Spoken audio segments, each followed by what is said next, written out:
¿Puedes hacer el chat? Perfecto. Buenas tardes, Raúl. ¿Cómo estás? ¿Te miro a ti o a...? A mí. La cámara no está ahora. Vale, no existe. No existe. La cámara no existe. Eso no lo decían en el máster. Como en la película. ¿Cómo estás? Bien. ¿Es la primera vez que vienes a Barcelona a la alternativa? No, con una película sí, Vale. pero a la alternativa he venido una infinidad de veces. Yo estudié aquí de hecho estudié y trabajé aquí desde 2010 hasta 2019 y habré venido pues prácticamente, no cada año, pero a 5 o 6 ediciones de la alternativa. Bueno, el mentoring lo hiciste aquí, de la película, ¿no? Sí, tanto de la película anterior, el Judas, que es como un proyecto universitario que hicimos, de hecho fue la primera vez que hicimos, digamos que era un grupo de estudiantes de la universidad que hicimos una película entre comillas seria, y la primera oportunidad un poco que nos dieron fue este mentoring en la alternativa de aquella edición. Y luego de este proyecto de los saldos en 2020, que fue un poco el fatídico año de la pandemia, lo hicimos online, estábamos en el pueblo, pero estábamos dentro del programa de mentorías. ¿Y es fundamental para un proyecto todo esto? Sí, no. ¿Qué experiencia sacas tú de todo esto? A ver, no he ido a muchos, realmente he ido a dos mentoring, también porque nos han dicho que no en otros muchos. O sea, no, entonces te pasa a mí como en las entrevistas. Yo pido muchas, pero no me dan todas. Lo cual tampoco te sé decir hasta qué punto, si hubiera ido todos, hubiera ido mejor, hubiera ido peor. Yo la impresión que tengo, y hablándote de a título personal y específicamente del proyecto de los saldos, es que al generarse desde un poco un proceso muy individual y muy endogámico de nosotros en el grupo, en casa, con la familia, y Andrés y Gerard, que eran como los amigos con los que iniciamos el proyecto, fueron estos espacios los que nos permitieron empezar a todo el tema de notas y todo el concepto ideado. Por fin pudimos compartirlo y confrontarlo con otras terceras visiones. Y para mí eso fue esencial, porque de estar en casa yo solo, prácticamente desdoblándome en 5 personas intentando reflexionar sobre por dónde iban las cosas y cómo iba a ir, pues poder hablar con un tercero. Una hora de esa conversación era mucho más útil que toda una tarde comiéndome la cabeza en casa. En ese aspecto lo encuentro muy positivo, pero claro, esto está supeditado muchas veces al tipo de tutor o tutora con el que te encuentras. Desde luego, puede pasar que vayas a un sitio y, con perdón, pues te sirva de poco, porque no acabas de empatizar, no acabas de hacer feedback, de hacer feeling, y parezca más un trámite de, pues nos han juntado aquí, no tenemos otra que hablar, pero no acaba de producirse un valor real para el proyecto. Vale, ahora vamos a empezar la entrevista. Yo siempre empiezo mis entrevistas preguntando lo mismo. ¿Por qué haces cine? Supongo que, qué sé, porque solo tomo malas decisiones, yo creo. Y esta es otra más, ¿no? Sí, y esta es otra más, desde luego, todos son follones. No lo sé, no te lo sé responder. O sea, tampoco tengo una infancia cinéfila o un hito fundacional de me vi con mi padre a los 5 años tal película y desde entonces siempre supe que quería hacer películas. Yo llegué a Barcelona, me apunté a comunicación audiovisual, conseguí sacar la nota de corte para comunicación visual. Que no fue nada fácil. Bueno, a ver. Porque siempre han pedido muy alto, ¿eh? Pero sí, bueno, a ver, es que antes era muy buen estudiante, ahora ya creo que he perdido capacidades. Pero yo creo que un poco porque me pareció lo que debía ser más divertido en aquel momento. Y a raíz de ahí, pues empecé un camino que a raíz de amistades que he conocido y inquietudes que me han ido surgiendo, pues digamos que acaba en los saldos. Pero no tengo una respuesta mucho más elaborada porque sobre todo ahora, a raíz de estos últimos años de trabajar y de haber hecho la película, joder, es porque me gusta, no sé. O sea, el proceso de creación lo encuentro muy estimulante. Porque vienes a estudiar aquí a Barcelona, acabas y decides hacer el máster de creación, documental de creación. Sí, ahora no sé cómo se llama, pero en su momento era máster de documental de creación. Vale, ¿por qué? Esto sí que te lo sé responder. Vale, porque una vez acabas, o sea, la idea era hacer cine, ¿no? O sea, durante los años que estudié en Barcelona sí que hubo como un proceso bastante, bueno, fuera todo lo relacionado con el 15M y demás, y o sea, a título personal se me asocia con un amplio proceso de politización y de estudio de teoría política y demás. Y en ese proceso también me vi muchos documentales de diversa índole, y muchos iban precedidos por el sello de máster de documental de creación. Y dije, coño, esto está guapo, ¿sabes? O sea, esto, aquí hay gente que documentales que me influyen. Hubo unos años como que un boom, ¿no? Fue un boom. Y sí, y a raíz de ese tipo de documentales, de piezas y de cine que veía, dije, yo quiero estar ahí, o sea, quiero esto a mí me está influyendo, esto creo que es un sitio francamente interesante. Y me apunté al máster y hasta ahí. ¿Qué experiencia sacas del máster? Pues dime la buena y si hay algo malo. O sea, sonará mucho cliché, sonará mucho cliché. Ese suspiro ya dice muchas cosas. Sí, sonará mucho cliché, porque igual que yo iba con ciertas expectativas a raíz de todas estas películas vistas del máster, me encontré un máster que, siendo un poco críticos, creo que podría estar mucho mejor elaborado y montado. O sea, precisamente, en cierto modo, creo que a nivel de imagen viven de estos grandes títulos que aparecieron en las primeras jornadas de los años del máster, y creo que en los últimos años, sinceramente, hay que replantear o tienen que hacer un proceso de reflexión de cómo se está llevando. Y en ese aspecto, el máster me encontré pues con ciertas cuestiones a nivel de pedagogía, de trabajo, que no estaba para nada de acuerdo, que no me acaban de estimular y de ayudar. Por otro lado, me encontré con profesores y profesoras que me motivaron muchísimo y me influyeron y me han influido, y sobre todo el tema de amistades. O sea, al final, no solo en los másteres de audiovisuales, sino en todos los másteres del mundo, siempre se dice que lo que encuentras son los contactos, ¿no? Supongo que los másteres de las privadas, con los pijos estos y tal, pues lo que encontrarán serán la gente con la que invertir luego y tal. Pues aquí tú encuentras los maravillosos amigos con los que haces cine de manera precaria, ¿no? Pues ahí está Andrés, que es el... Me gusta tu humor, ¿eh? Y de hecho con Andrés nos conocimos en el máster. De hecho, tu película también tiene parte de humor, ¿eh? Pero es que el humor, yo creo que esto me viene mucho de familia, que somos bastante así, y creo que nos reímos para no matarnos, ¿sabes? O sea, es como, bueno, nos reímos y seguimos ahí, pero desde luego es un humor ácido, un humor negro.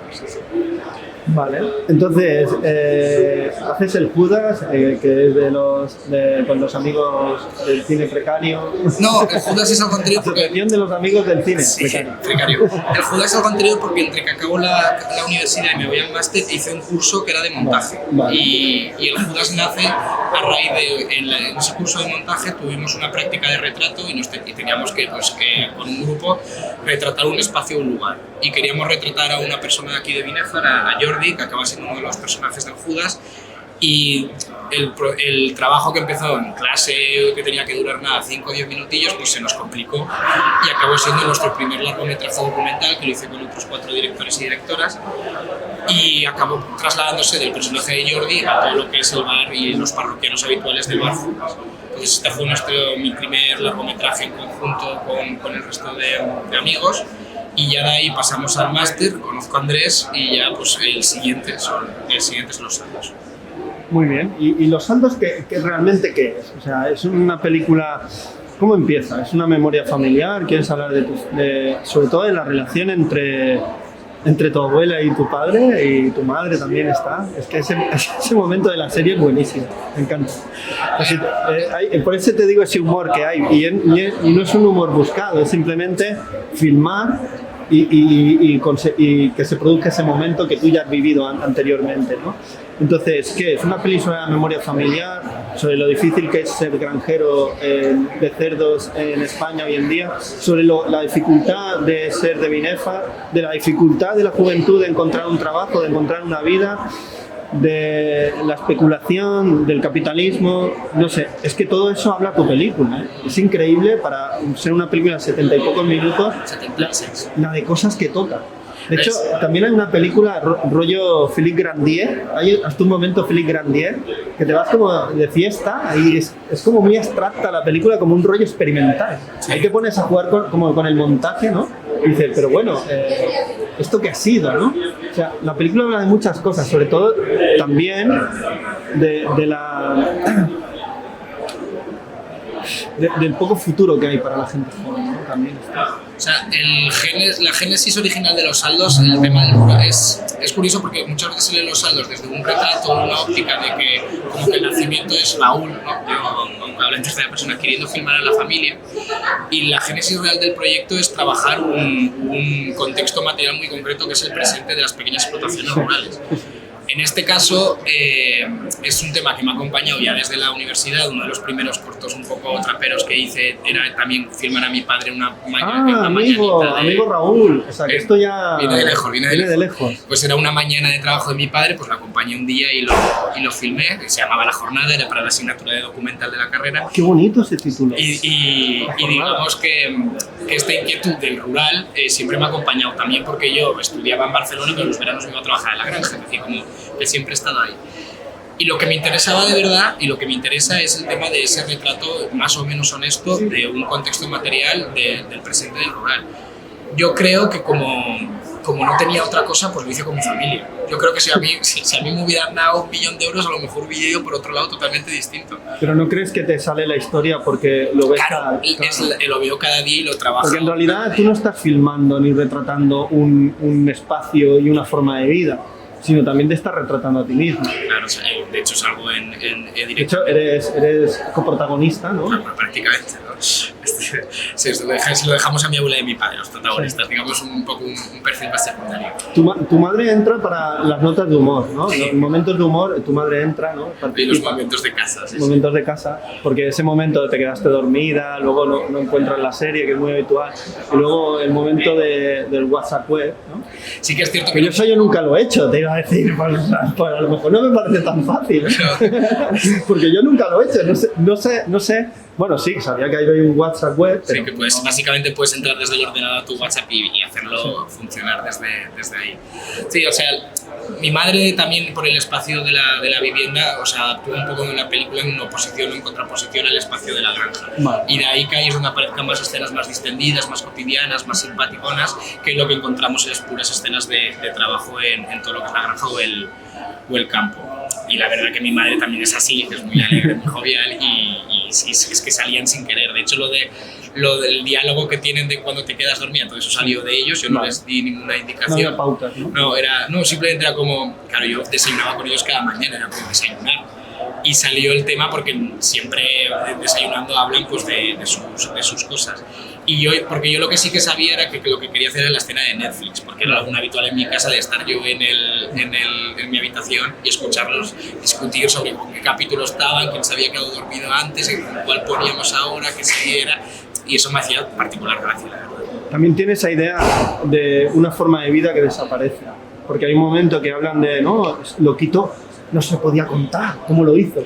Una forma de vida, una forma de hacer que se está muriendo, ¿no? Y tú quieres retratarla, quieres, bueno, inmortalizarla y condensarla en el tiempo porque, bueno, la forma de vida que representan tu abuela y tu padre, ¿no? De cómo era la explotación ganadera antes y que ahora está yendo hacia otro lugar y aquello está muriéndose. Sí, o sea, había y en algunos lados todavía perdura todo un conjunto de conocimientos y saberes mucho más articulado en torno a costumbres que a un propio conocimiento del por qué esto está funcionando, que se transmitían de padres a hijos prácticamente como instrumento de supervivencia, que ahora estamos hablando ya más de que esto era la generación de mi abuelo o mi abuela con mi padre. Yo ya con mi padre ya, digamos que, de hecho, si luego tratamos este tema, que es el tema del western, el verdadero western crepuscular hubiera sido hacer una película en el momento que mi padre decidió acceder a la pequeña explotación familiar generada por mi abuelo y mi abuela y, comillas, industrializarla, hacer las granjas grandes y apostar porque iba a ser su actividad laboral y quedarse ahí. Yo en las notas de la película hablo más de una idea de lo postcrepuscular, es como cuando en el momento del crepúsculo del western ya ocurre, ¿no? Esos últimos héroes o se mueren o se van a Bolivia, ¿quiénes quedan en el territorio? Pues un poco los que quedamos somos ya mi padre y yo, arrastrados por la inercia, totalmente integrados en el sistema y sin ningún tipo de oposición. Ya no estamos ni buscando nuestra Bolivia o nuestra muerte, sino que cada día trabajamos y acaba la película y vamos, y en cuanto podamos limpiamos la granja y 1000 cerdos más y seguimos. Que es muy sintomático eso, ¿no? O sea, que no entendí mucho eso, ¿no? O sea, te quitas cerdos y coges otros. Básicamente las actividades de la ganadería industrial de hoy en día, tú eres el dueño de la infraestructura de la granja. Vale, los cerdos son de otros. Pero no es que los crían, se los llevan, los matan y te traen otros y tú los cuidas. O sea, nosotros nos pagan literalmente por engordar cerdos, llevarlos a un determinado peso para luego venderlos esos cerdos, la empresa que les pertenece, a los mataderos, para luego generar todos los productos. Claro, es que estás hablando de eso, del post-crepuscular. Claro. Es un mundo post-apocalíptico de lo que era explotar cerdos, ¿no? Porque ya es otra cosa. Porque tu familia sí que tuvo cerdos en Claro, propiedad, por ejemplo, ¿no? mi abuelo y mi padre, los cerdos que teníamos en las granjas eran suyos. Era como que ellos compraban ¿Y todo esto qué ha sucedido para que cambie de esta manera tan radical? Pero ha cambiado en el sector ganadero, ha cambiado... Europa, ¿no? Europa. No, un rollo europeo, que digo.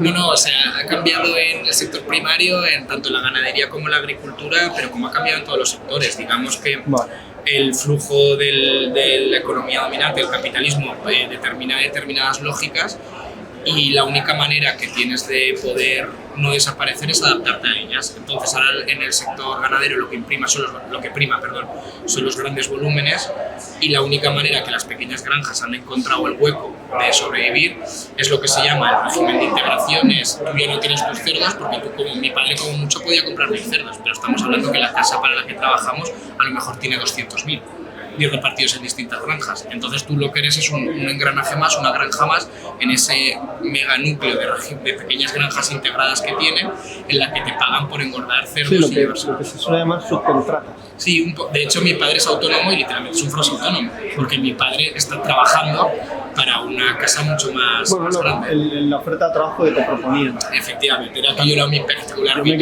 Es que tuve que parar la peli, me quedé como indignado, ¿eh? Me paré un momento diciendo, los mato. ¿Sabes? Me quedé como, guau, pero ¿qué me estás contando? ¿Qué mierda es esta? ¿No? ¿Qué ha pasado para que lleguemos a esto? Entonces, ahora una pregunta muy seria, Raúl. ¿Tú que eres un granjero que hace películas de tanto en tanto? ¿O eres un cineasta que de tanto en tanto trabaja de granjero para en un futuro no muy lejano seguir haciendo cine? Ahora mismo yo soy un granjero que hace películas, porque hasta que mi idea es dedicarme al cine, pero hasta que eso no ocurra, si sigo haciendo películas y dentro de 2-3 años nos vemos aquí y está funcionando ya mi actividad laboral asociada al contexto cinematográfico, ya te podré decir la otra opción, pero ahora mismo a mí lo que me da de comer cada día es mi actividad laboral con mi padre en la granja. Yo si me permites, lo que voy a decir ahora, yo primero lo digo y luego tú me dices, pues, ¿te lo permito o no te lo permito? A ver. Pero creo que debes seguir siendo granjero porque económicamente estás ahora en esta situación y seguir rodando en ese espacio. De hecho, porque ese espacio yo creo que lo de fuera es súper interesante. Tímidamente estamos empezando ya a tomar notas para hacer como una segunda parte, no de mi familia y tal, pero sí que... Sí, no del espacio, ¿no? Seguirá en Binefar, seguirá siendo sector primario, básicamente ahora pasamos de las pequeñas granjas familiares a los trabajadores migrantes precarios. O de esa empresa del engranaje, ¿no? O sea, hacer como una especie de trilogía, llegar a la empresa y filmar dentro de ella. Ahora solo hay una película de una idea de 2, pero no descarto que haya 3. No, y filmar dentro de esa empresa, ¿no? Pues para ver. Eso si me dejaran sería increíble, pero bueno. Yo creo que te dejan. Porque yo creo que ellos mismos se van a delatar. No, y que ellos mismos se van a retratar. Y delatar. Y que tampoco se esconden, quiero decir, los datos y las cosas están ahí, o sea... Sí, legalmente no hay problema. No, y tienen todos los permisos y todo lo necesario y lo pertinente. Y en la zona las noticias hay de opiniones de todo tipo, pero la percepción general es con sus más o menos problemas, que es un poco donde está la discusión, pero en comillas la noticia es buena, porque al final pues genera 1.600 puestos de trabajo, creo que está generando actualmente. Está muy bien ese momento de la radio, que la gente opina y claro, todo el mundo tiene razón y todo el mundo se equivoca. Es que son temas que son muy complicados. Yo de hecho con esto lo hablamos mucho con mi padre y generar una tesis es muy complicada porque los propios ganaderos, como mi padre de estas pequeñas granjas son los más entusiastas de todo este proceso, porque para ellos es trabajo, es dinero, es poder un sueldo en casa, es poder vivir, es su trabajo. Y entonces al mismo tiempo dices, vale, esto es nuestro trabajo, pero ahora mismo en Binefar están muriendo 20.000 cerdos al día. Claro, es una animalada. El matadero está matando 20.000 cerdos al día. Y yo lo pienso y digo, estoy viviendo en un sitio donde cada día están muriendo 20.000 cerdos. Es como cuando en Cádiz, en los astilleros hacen barcos dan trabajo, pero se utilizan para hacer guerra. Espero que el Raúl de Cádiz estén haciendo estas películas. Creo que es el propio sistema que provoca estas barbaridades. Y que el pobre trabajador no tiene otro remedio que hacerlo. Y que no puede haber una solución, o sea, mi padre no puede solucionar nada de este tema. O sea, aquí ya es cuando... No, pues él tiene que preocuparse de su trabajo, que bastante cuesta mantenerlo, tiene con los como para... ahora háblame de la forma, porque está muy bien filmada esta película, el color, la luz, el montaje... Que son buenísimos, es lo que hay. No, pero no hay un gusto, o sea, no hay un gusto, hay un gusto por el cine, por la forma del cine. Y también por la narrativa, está muy bien contado. El final es demoledor. O sea, ¡buah! ¡Qué barbaridad! ¡Qué bien se acaba la peli! Sin contar nada, ni desvelar nada. Y además, es muy seco todo. El final estaba claro desde el principio, o sea... Porque la música que hay es la que escuchan, nunca pones música, no embelleces nada. Te lo muestra siempre desde la humildad, desde la distancia. O sea, tú te estás filmando a ti mismo, pero tú ya no eres Raúl. Raúl filmando a Raúl, no, Raúl filmando a dos granjeros. Siempre, a nivel de dispositivo, siempre estuvo muy claro el tema de la distancia, porque el tema de la contemplación. Constantemente pensábamos era como si una tercera persona... Y es muy difícil encontrar esa distancia, ¿eh? No es nada fácil, ¿eh? Porque es clave. También lo hemos hablado, o sea, tanto con el equipo técnico como con mi padre, está todo muy hablado y muy pensado, de que desde qué tema, desde qué tono y qué forma queremos trabajar. Hay, por ejemplo, también ese inicio con todo el tema del oeste, del western y demás, ayudó mucho a pulir la forma. También era un elemento visual referente que nos permitía ayudar. Pero también había muchas escenas que tenían referentes previos, por ejemplo, la que hablabas tú de la locura máxima. Bueno, nacía es muy abstracto, es muy grandier, en serio, muy grandier.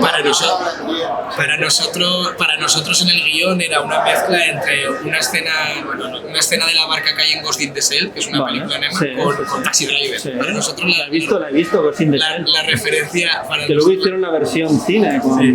Para nosotros la referencia era eso y hemos llegado a lo que hemos llegado porque teníamos grandes referencias y luego hemos hecho un poco lo que hemos podido. Vale. Luego tú Sí, no te preocupes. Pero digamos que a nivel formal nos ha venido un poco mediado por mí. Pero está muy pensado todo lo que vas a filmar y además la luz que tienes es como muy impactante, esa luz post-apocalíptica. Porque en realidad has hecho un western apocalíptico, casi. Sí, digamos que transiciona de un... Porque ya no hay caballo.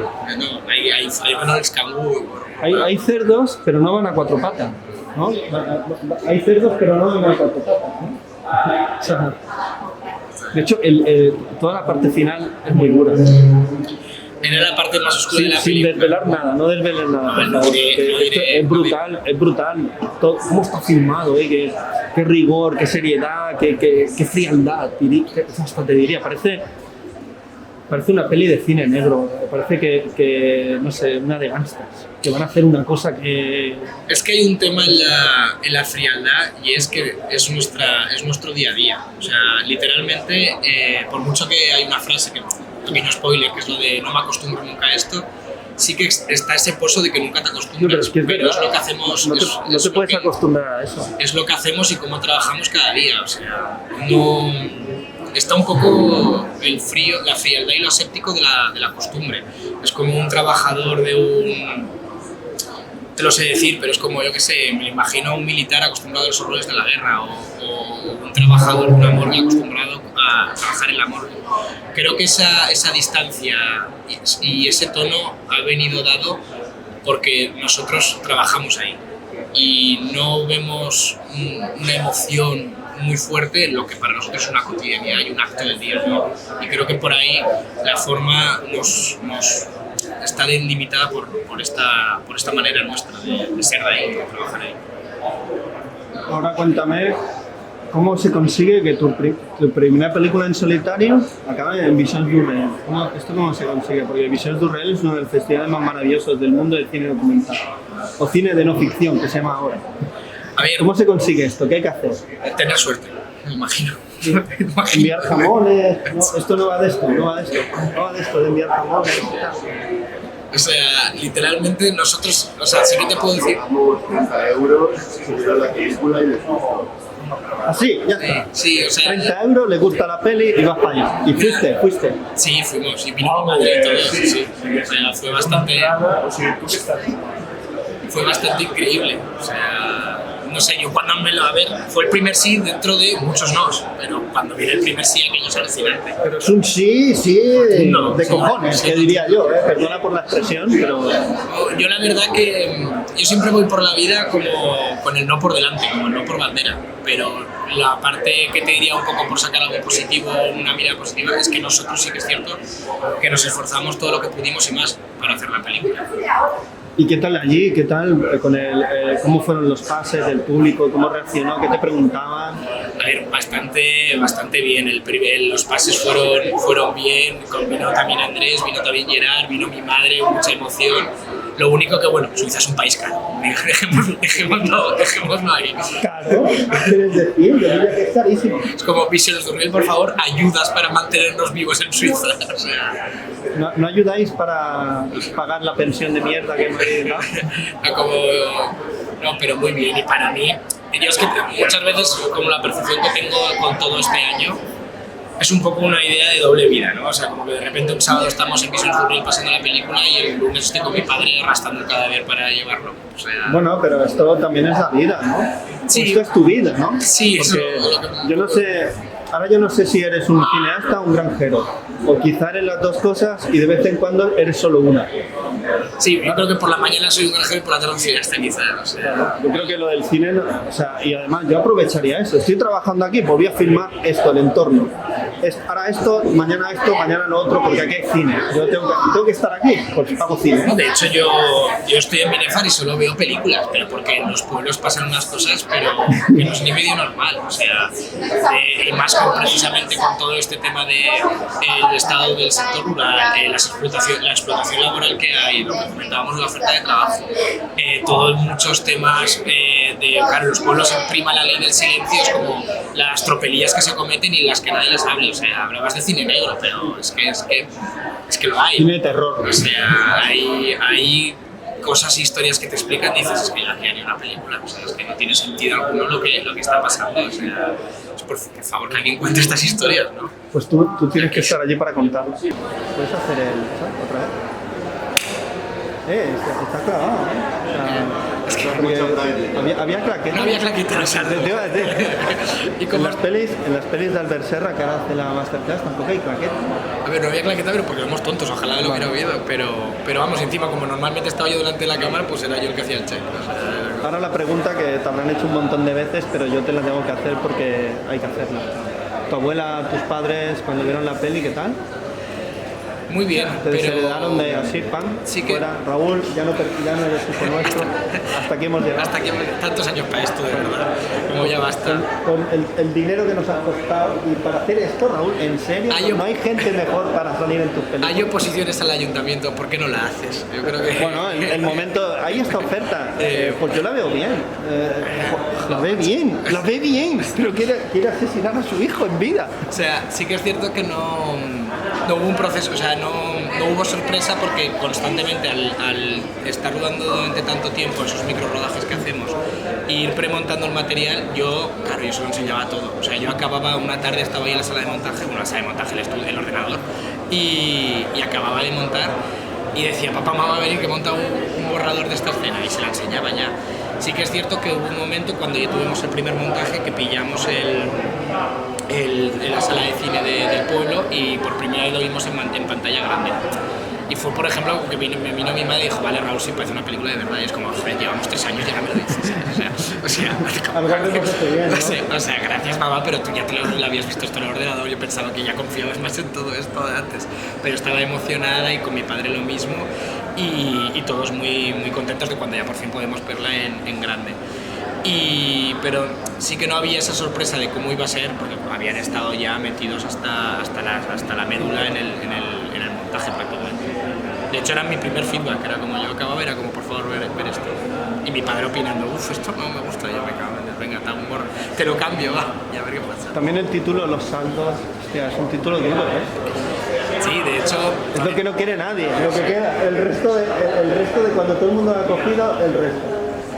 Sí, al título de hecho se le ocurrió a Andrés, que está aquí detrás, el productor, y aprovechando pues la figura real de, en términos coloquiales, de los saldos de las crianzas, que son los últimos cerdos, son literalmente lo que queda, lo más malo. Y nos pareció que ese tono amargo y ese tono... Por eso muchas veces como, vale, es una película familiar, pero bueno, no sé si dejo a mi familia muy bien, muy bien. Tiene una parte familiar, pero no es una peli familiar. Para mí no lo es. Nunca tampoco fue la intención. Es mucho más, es muchísimo más. Tiene un montón de pliegues, texturas, cosidos, tiene Está muchas pensada. cosas. Está muy pensada. Bueno, pues ahora para terminar, quiero que me recomiendes una película que hayas visto últimamente y te haya encantado. Pues la mejor película que he visto este año, con diferencia... Raúl, estás exagerando un poco. No, nada, de verdad. O sea, Ahora, es la mejor que he visto este año. La vi en Guadalajara cuando estuvimos y era de unos Guadalajara, España. en México. Toma ya. ¿Has estado en el FIC con tu peli? Sí, después de Visions Durril estuvimos este año. ¿Pero esto qué, A ver, con la comedia familiar, ¿no? Sí, es un poco como... Con cerdos. ¿Qué sé? La comedia de cerdo. Pues en México estuvimos esto y había una película que se llama Mother Lorde, que va sobre uno... ¿Y señora directora? Es un italiano que se me ha olvidado su nombre. Vale. Pero va sobre un trabajador de Lima que trabaja como un taxi de estos, sí, lo llevas como una medio moto, medio bici, medio taxi. Se le rompe esto, no tiene dinero para arreglarlo y decide irse el invierno, la temporada de la minería, que puedes ir como en invierno a trabajar en las minas. Hasta ahí puedo leer. Vale. ¿Nota? Mateo Tortone. Buena película. Mateo Tortone, buena película. La tendremos en cuenta para cuando podamos verla. No, yo la estaba viendo y no me lo creía. Era como, esto es increíble. Wow. Pues nada, Raúl, un placer hablar contigo de los saldos de tu película y gracias por tu tiempo, por tu peli, y yo siempre digo hasta la próxima película. Que quiero que hay que seguir desbrozando el espacio. Para que la haya. Porque la zona donde vives, ¿cómo se llama? ¿Dónde está la comarca es la comarca de la Litera. ¿Litera? La Litera, sí. Joder. Es un nombre muy random, la verdad. Otro título, hay otro título. Es muy poco random. Sí, es en la franja de Ponent, al lado de Lleida, pero estamos en Aragón. Sí, porque habláis catalán también, ¿no? A ver, es que mi abuelo era un pueblo de al lado y chapurreaba es un rollo la frontera, sí, el cine fronterizo mola mucho. Pues nada, Raúl, un placer. Joder, el placer mío. Y hasta la próxima película. A ver si esperemos hacerla y si no, pues... Hoy has hecho la entrevista, mañana harán las fotos, así te irás con un buen sabor de boca. A ver, yo ya vine a Barcelona, vengo y me voy como siempre con un buen sabor de boca. Gracias.